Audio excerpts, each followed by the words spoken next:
It began not on the ground, but in the thin blue air where the world seemed too vast for hatred. In 1942, the war for the skies of Europe had just begun to take its true shape. On one side, the United States Army Air Forces, young, untested, and determined to prove that daylight bombing could break the Reich. On the other, the Luftwaffe, masters of the air, their confidence built on years of dominance from Poland to France to the Eastern Front. Between them stretched a battlefield with no trenches, no shelters, and no mercy. Every man who climbed into a cockpit knew the odds. For the Americans flying daylight raids, it meant long hours in the frozen, vibrating belly of a B-17 or B-24, engines roaring, flak bursting like black flowers in the air. For the Germans, in their nimble Messerschmitts and Focke-Wulfs, it meant diving headlong into bomber formations, facing walls of gunfire from men they could see but never meet. The sky was both their prison and their proving ground. In the early days, the Americans believed technology and courage could conquer all. They flew tight formations called combat boxes, overlapping their guns to create a fortress in the air. Commanders called it mutual protection. The Luftwaffe called it suicide in daylight. Over Bremen, over Schweinfurt, and over Regensburg, those fortresses went into battle, and many never returned. Inside those bombers were boys who had never fired a gun in anger before. Their flight jackets were new, their patches bright, their faces clean. But each mission aged them years. At 20,000 feet, frostbite could take your fingers, and the air itself could freeze your tears. Yet they kept going, because the orders said they must, and because somewhere deep down, they believed that victory might make it all mean something. Below them, on airfields scattered across occupied France and Germany, the Luftwaffe waited. The names of their aces were already legends: Galland, Hartmann, Barkhorn. Men who had flown since the war's first day, who measured life not in years but in sorties. For them, the American bombers were something new: slow-moving giants, steady targets, but escorted by fighters that grew deadlier with each passing month. To them, this was no longer the romantic duel of the early war. This was industry versus endurance. Yet even here, respect began to form. The kind of respect that only comes when you see your enemy's courage mirrored in your own reflection at 20,000 feet. Captain Robert "Bobby" Hayes was 23 when he first flew over Germany. A farmer's son from Iowa, he had never left the United States until the war.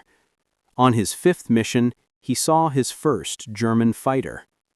"It came out of the sun," he would later write in his diary, "just a flash of silver and a scream in the air, then tracers. I fired back, but I never knew if I hit him. All I saw was his plane rolling away, wings flashing, like he was waving goodbye." That German pilot's name was Franz Keller, a Luftwaffe lieutenant, barely older than Bobby. He had already downed a dozen British Spitfires before the Americans arrived, but he found these new opponents different. The bombers didn't dogfight, they endured, and the men inside them fought back with a ferocity he hadn't expected. "They fly straight into hell," he wrote to his sister, "not because they're brave, but because someone told them to." Maybe that's what bravery really is. The two men never met, not yet, but their fates were already linked by the invisible currents of the same sky. Through 1943, the air war became an iron storm. Schweinfurt and Regensburg became names whispered like curses among bomber crews. Whole squadrons vanished. In October alone, 60 bombers fell in one mission, each carrying 10 men. That was 600 souls lost in a single day. Ground crews waited by empty runways as the hours passed, counting engines on the horizon. 4 meant home, 2 meant crippled, none meant gone. Yet for every bomber that fell, another took its place. America's factories churned out planes faster than the Luftwaffe could destroy them. For the Germans, the strain was beginning to show. Fuel was running low, pilots younger and less trained, replacements fewer. What had begun as dominance turned into desperation. Still, in the skies above, something strange happened. The air war, brutal and unforgiving, was also strangely personal. Pilots could see each other's faces through the canopies, could watch the enemy's plane twist in its final dive, could see a parachute bloom like a white flower in the smoke, and sometimes they held their fire. One American pilot told of a German ace who escorted his damaged B-17 out of flak range before turning away. Another story spoke of a Luftwaffe flyer who saluted a captured American as he was led away. It was as if in the vast, merciless sky, the men who tried to kill each other also recognized that they were bound by the same fragile thread: survival. Franz Keller began to feel that tension deeply. He had entered the Luftwaffe as a patriot, proud to defend his homeland. But by late 1943, he had begun to question the orders that sent him up day after day to die for a regime that was crumbling. He wrote, "The men we fight are like us. They bleed the same. They fear the same.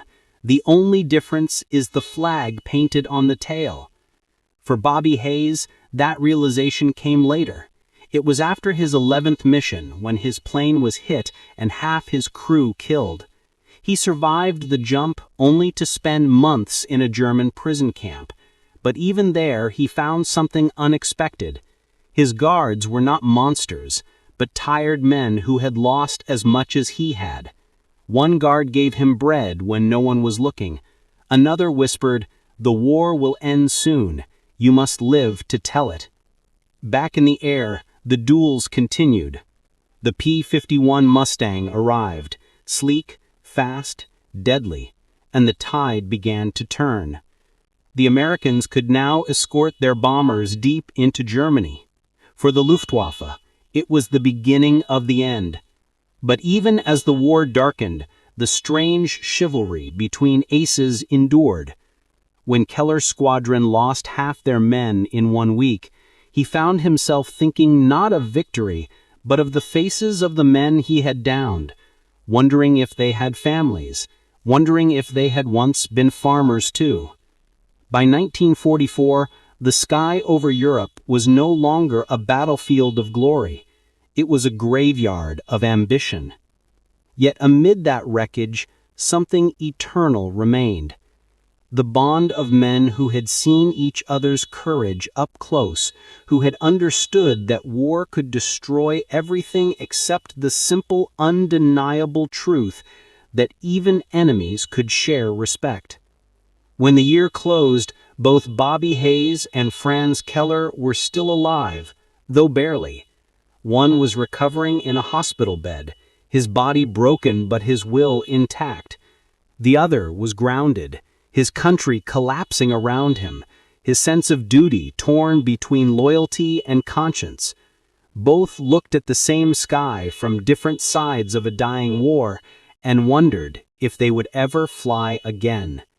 They did not know it yet, but their paths would cross once more, in the final months of the conflict, when the race for the skies was not a battle for supremacy, but a search for redemption. By early 1944, the war in the air had changed beyond recognition. The sky over Europe was no longer a frontier, but a slaughterhouse suspended in sunlight. The Americans had grown stronger, their bombers now escorted all the way to Berlin by the sleek silver P-51 Mustangs, whose pilots wore confidence like armor. The Luftwaffe, once feared across continents, was exhausted, bleeding from 1,000 cuts inflicted by the endless convoys of flying fortresses that came each morning like clockwork.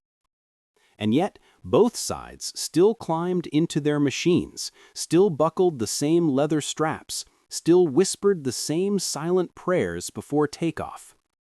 Because in war, momentum is as much illusion as courage. Everyone pretends they still believe in victory, even when the evidence is written in smoke across the horizon. Franz Keller sat in the cockpit of his Messerschmitt Bf 109, hands trembling slightly as he adjusted the fuel mixture. He had flown more than 200 missions, and each time it took a little more of him. The young boys, who now filled his squadron huts, called him Herr Lieutenant with respect, but their eyes betrayed fear. They were barely trained, barely men, and already expected to defend the heart of Germany against an air armada that never seemed to end. Keller remembered when they had been the hunters. Now they were the hunted. That morning, the sirens began before dawn. The ground crews ran between hangars, fuel drums clanged open, and the last remaining aircraft were pushed out into the icy airfields. The officer's voice was tired as he pointed at the map. Red arrows covered the western edge, American bombers again, hundreds of them, heading for Leipzig. Keller said nothing. There was nothing left to say.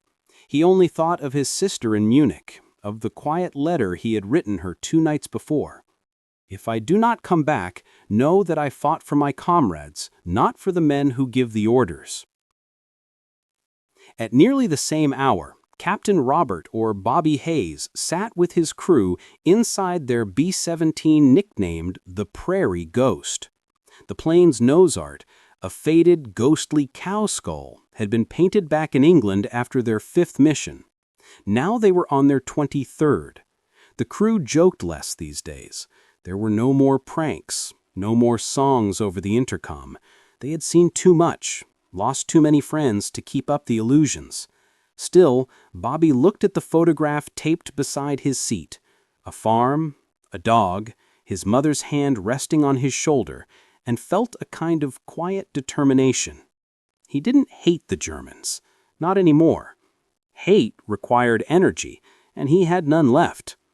All he wanted was to get through this flight and go home.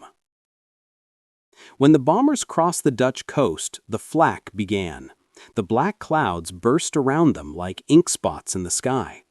Each explosion rocked the fortress, rattling the steel frame. The gunners called out bearings, the navigators shouted corrections, and the engines roared on. Bobby's voice came through calm, steady, as if he were reading from a manual. Hold formation, watch your spacing, keep the wings level. At the ground far below, German civilians watched them pass overhead like a moving eclipse. For them, these formations meant only one thing: another day of fire and rubble. Yet among the German people there was also a strange fatigue. After years of victory, they now lived in fear of sirens, of the rumble of engines, of the endless sky that had once protected them but now betrayed them daily.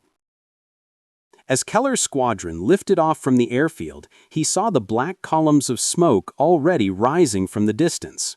He pushed the throttle forward and felt the engine come alive, the vibration filling his bones. Climbing through the clouds, he spotted them, hundreds of silver dots glinting in the sun, moving eastward like a swarm of locusts. "Achtung, bomber formation ahead," came the radio call. He tightened his straps. The sky was about to become a storm. They came in high and fast, diving through the upper layer of clouds until the formation filled his gun sight. Keller pressed the triggers, and his 20mm cannons barked fire. He saw his shells tear into the wing of a B-17, saw smoke bloom, saw a figure bail out, then nothing but chaos as tracers crossed the air like glowing threads of fate.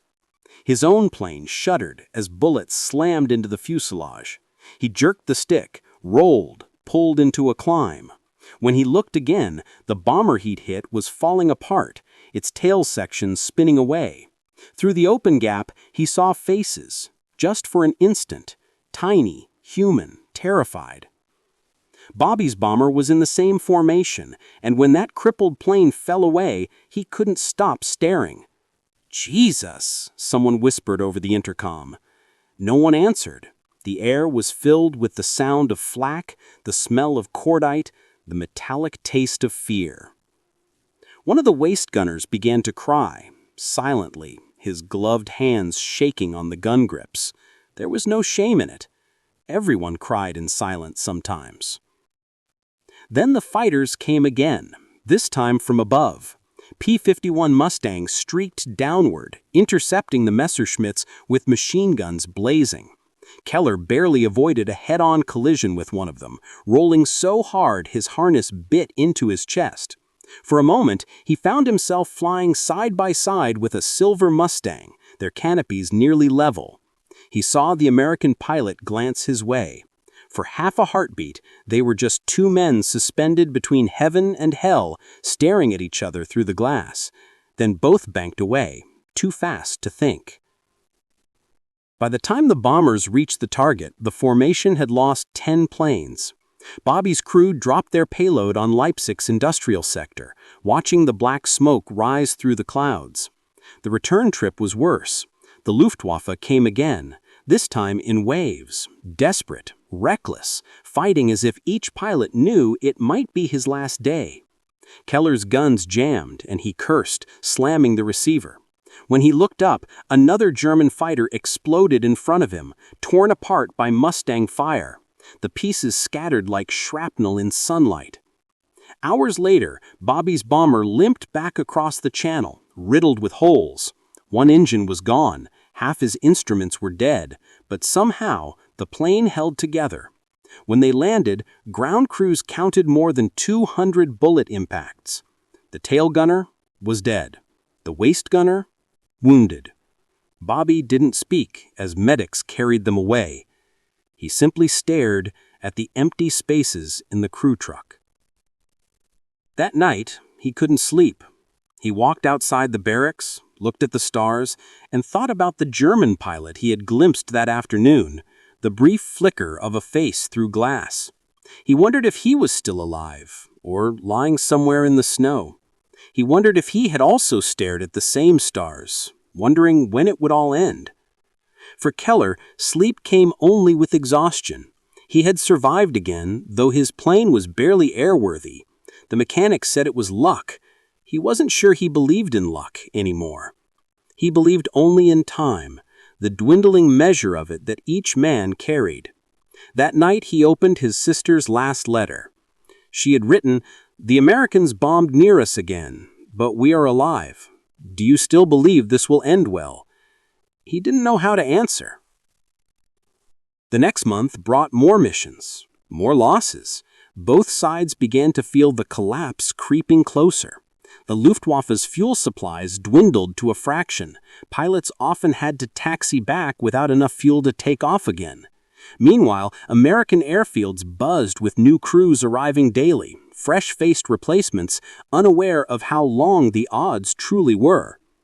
Bobby flew his 30th mission over Berlin. By then, he was one of the veterans, the kind who no longer looked for glory, just survival. The crew joked that they would name the bomber Lucky 13 after its serial number. None of them believed it. Over the target, they met the fiercest resistance yet. The sky was alive with flak, each burst rocking the plane like a hammer strike. Smoke, fire, falling debris, everywhere chaos. Suddenly, a German fighter dove out of the clouds, guns blazing, tearing through the formation. Bobby saw it break away and recognized the black cross markings. Messerschmitt, probably flown by a veteran, maybe even the same man he had seen weeks before. Then, without warning, another Mustang came down from above and riddled the German's tail. Flames erupted instantly. The plane rolled inverted, trailing smoke. But instead of bailing out, the pilot stayed with it, trying to steer away from the bombers below. At the last second, the Messerschmitt exploded. the shockwave rocking the fortress so hard Bobby's teeth rattled. The radio was silent for a long time after that. When they finally landed, no one spoke. The mission had cost them 4 more crews. The debriefing officer said the target was successfully neutralized. No one felt successful. In Germany, Keller's airfield was now half abandoned. The hangars were bombed out, the runways cracked. He had been wounded, shrapnel in his shoulder, and was grounded. The guns fell silent in May 1945, but for those who had fought the war in the skies, silence was not peace, it was an echo. The sound of engines, the hum of propellers, the thunder of formations that had once filled the heavens, all of it lingered in their bones.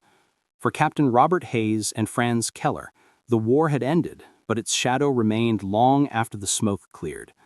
They had survived what so many had not, and survival, in its own way, was a burden heavier than combat. Europe was rubble, its fields cratered, its cities hollowed out. The airfields that had once pulsed with life now lay abandoned, their hangars shattered skeletons under the pale sun. Across the continent, grounded aircraft sat like ghosts of a vanished age, their wings broken, their insignia fading. The men who had flown them wandered through a world that no longer knew what to do with them. Robert Hayes returned home to Kansas in the summer of 1945. The war hero's welcome was brief, parades, handshakes, and applause that felt strangely hollow. The people cheered for the uniform, not for the man inside it. To them, he was a symbol of victory, but Hayes did not feel victorious. Each night he dreamed of the sky, of fire and smoke, of a faceless enemy spiraling downward in flames. The war had left its fingerprints on his soul, invisible but indelible. He tried to return to normal life. He worked the farm again, the same soil his father had tilled before him. He rose before dawn, not to fly, but to mend fences and feed livestock. Yet every time he heard the distant roar of an engine, his head would turn instinctively skyward. In that small gesture, his wife could see the truth. Part of him was still up there, among the clouds, forever circling the ghosts of the past. Meanwhile, in a different world, Franz Keller sat in a British Mun prisoner camp in northern Germany. The guards were not cruel, just distant. They gave him work, mostly repairing roads and clearing debris. He was one of the few Luftwaffe officers who could speak some English, and sometimes the guards would ask him about the planes he had flown. Was it true that German jets were faster than anything the Allies had? Keller would smile faintly. Speed was never the problem. It was time. We ran out of it. Months passed, and the prisoners were gradually released. Keller returned to Munich in late 1946 to a city he barely recognized. The streets were still lined with ruins, the cathedral spires blackened from bombing. His sister's apartment had survived, though half the neighborhood had not. She greeted him with tears and silence. There were no words left for what the war had taken. For years, Keller drifted. He found work where he could, repairing bicycles, driving trucks, teaching young mechanics how to fix engines. Flying was forbidden. Germany had no air force now. No wings, no pride. The very thought of flight had become taboo, a reminder of destruction. Yet Keller often walked to the edge of the old airfield and stood among the weeds where runways once shimmered with heat. He would close his eyes and imagine the sound of engines once more. The throttle's vibration, the scent of fuel. It was not nostalgia, it was grief. Robert Hayes, too, wrestled with the ghosts of the sky. In 1947, he took a job as a flight instructor at a small airfield in Wichita. Civil aviation was booming. New airlines, new planes, the world shrinking by the year. Teaching others to fly gave him purpose again. His students were young, eager, unscarred by war. They spoke of adventure, not survival. Hayes envied them, even as he warned them. The sky gives, but it also takes. Never forget that. One evening, after a long day of lessons, Hayes found himself sitting in the hangar alone, watching the sunset paint the sky in gold and crimson. It reminded him of contrails and smoke. On a nearby bench lay a folded newspaper. The headline read, Germany to rebuild civil aviation under Allied oversight. For the first time in years, he thought of Keller, the German pilot he had met after the surrender. He wondered what had become of him, whether he too had found a way to live without the sky. As fate would have it, Keller had. By 1950, he was working for a small automotive firm that had begun experimenting with aerodynamics. The war's engineers had turned their skills toward rebuilding, not destruction. Yet every time Keller saw a plane overhead, now bearing civilian markings instead of crosses, he felt a pang of longing. The sound no longer meant danger, but freedom. Still, the memories were too deep to ignore. That year, Keller received a letter from an old comrade who had emigrated to America. It mentioned that some former Luftwaffe pilots were meeting American veterans at an event in London, a conference on post-war aviation and reconciliation.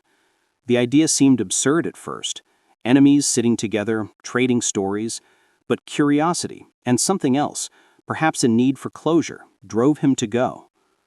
London in 1951 was still rebuilding, but life had returned to its streets. The air buzzed with optimism. Inside the conference hall, the atmosphere was strange, cautious, yet alive with possibility. Men who had once fought each other now gathered under banners of peace. Keller listened as British and American officers spoke about the new jet age, about how the lessons of war had shaped the skies of tomorrow. During a break, Keller stood near a display showing photographs of wartime pilots. One image caught his eye, a formation of B-17s, their shadows stretching across the clouds.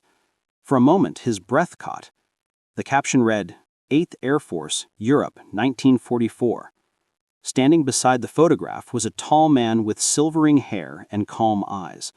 Keller recognized him instantly. "Captain Hayes," he said, his voice unsteady. Hayes turned.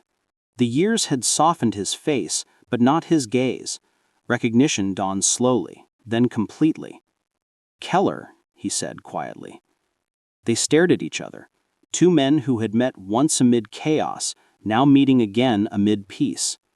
No handshake could contain what passed between them. Understanding, sorrow, gratitude. They sat together for hours, talking in low voices. They spoke not of battles or tactics, but of moments, small fragments of memory that refused to fade. The smell of oil before takeoff, the vibration of the stick in turbulence, the way sunlight glinted off an enemy's canopy just before a dive. Keller told Hayes about the day he crashed, about the parachute that barely opened. Hayes told him about the crewmen he lost, about the letter that he had written but never sent. At one point, Keller smiled sadly. "We were boys. They gave us machines and told us we were heroes, but we were just afraid." Hayes nodded.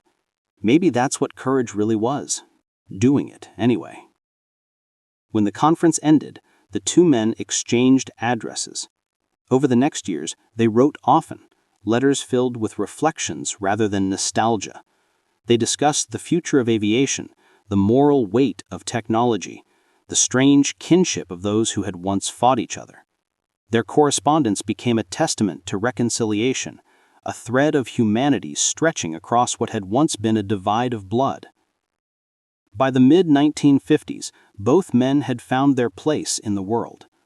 Keller became an engineer for Lufthansa when Germany was finally allowed to fly again. The first time he boarded a new passenger aircraft, he paused at the door, feeling the familiar scent of fuel and metal, but this time there were children aboard, families, laughter. Flight had become a symbol of connection, not conflict.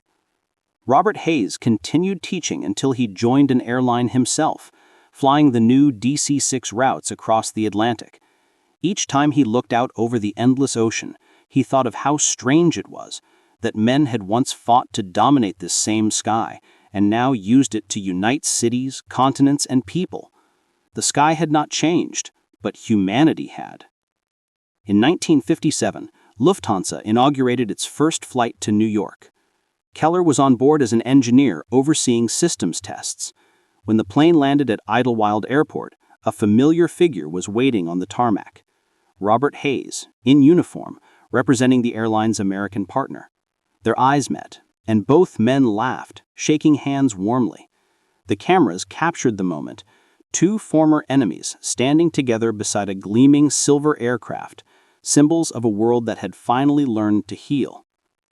That night over dinner, Keller raised a glass. He said, "To the sky. It took so much from us, but it also gave us everything." Hayes nodded. To the sky, and to those who never came back. They drank in silence, the weight of memory shared but no longer unbearable. Years passed. The jet age dawned. The contrails above Europe grew thicker, brighter, carrying tourists and businessmen instead of bombs. The war faded into history books, but for those who had lived it, it was never truly gone. Keller retired in the 1960s, his hands still steady, his hearing still sharp despite the years of engine roar. Hayes retired soon after, having logged thousands of hours in the air. Sometimes they met, at reunions, at museums, at quiet memorials for fallen aviators. They never spoke in grand terms.